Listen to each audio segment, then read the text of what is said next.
Hello friends, welcome to Liya lifestyle channel. வீடியோக்குள்ளே போகிறதுக்கு முன்னாடி ரெட் கலரில் இருக்க சப்ஸ்கிரைப் பண்ண ப்ரெஸ் பண்ணுங்க. அப்படியே பக்கத்தில் இருக்க பெல் ஐக்கானை கிளிக் பண்ணிக்கோங்க. அப்போ தான் நம்ம போகிற நியூ வீடியோஸ் நோட்டிஃபிகேஷன்ஸ் வரும். வாங்க, இன்றைக்கி நம்ம மிச்சமான இட்லியில் எப்படி இட்லி ஃப்ரை பண்ணலான்னு பார்க்கலாம். அதுக்கு ஃபஸ்ட்டு நான் இன்றைக்கி 3 இட்லி எடுத்து வச்சுருக்கிறேன். அதை நம்ம 4 கட் பண்ணி வச்சுக்கலாம்.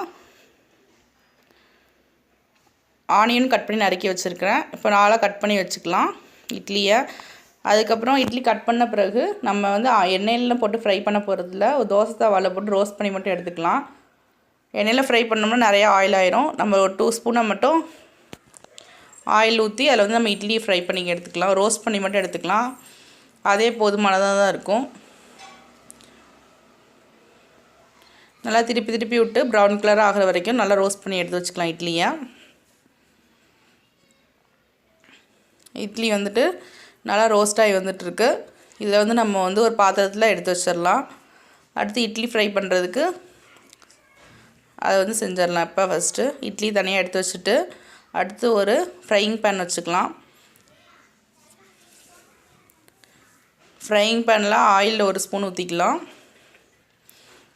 ஆயில் 1 ஸ்பூன் ஊற்றியாச்சு. இப்போ இதில் கடுகு உளுந்தம் பருப்பு போட்டுக்கலாம். அடுத்து கடுகு நல்லா வெடித்து வந்துட்டுருக்கு. இப்போ நம்ம வெங்காயம் ஆட் பண்ணிக்கலாம். வெங்காயம் நல்லா வதங்கட்டும். வெங்காயம் நல்லா வதங்கின பிறகு லைட்டாக உப்பு போட்டுக்கலாம். இதில் 1 ஸ்பூன் டொமேட்டோ சாஸ் எடுத்துக்கலாம். அந்த டொமேட்டோ சாஸ் நம்ம வீட்டிலே பண்ணது தான்.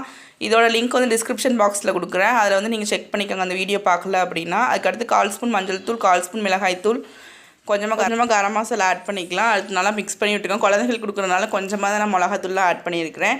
அதுக்கடுத்து ஃப்ரை பண்ண இட்லியை போட்டு நல்லா மிக்ஸ் பண்ணி விட்டுடலாம். மசாலா உள்ளே இறங்கின பிறகு நம்ம ஸ்டவ் ஆஃப் பண்ணிடலாம். நல்லா மிக்ஸ் பண்ணி விட்டுருங்க. ஒரு 5 மினிட்ஸ்க்கு ஸ்டவ்லேயே இருக்கட்டும்.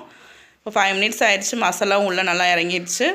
இப்போ நம்ம இந்த இட்லியை இட்லி ஃப்ரை ரெடி ஆயிடுச்சு. இது குழந்தைங்களுக்கு ரொம்ப பிடிக்கும். நீங்களும் கண்டிப்பாக ட்ரை பண்ணி பாருங்கள். இந்த வீடியோ உங்களுக்கு பிடிச்சிருந்துச்சுன்னா லைக் பண்ணுங்கள், ஷேர் பண்ணுங்கள், கமெண்ட் பண்ணுங்கள். மறக்காமல் நம்ம சேனலுக்கு சப்ஸ்கிரைப் பண்ணுங்கள். தேங்க்யூ.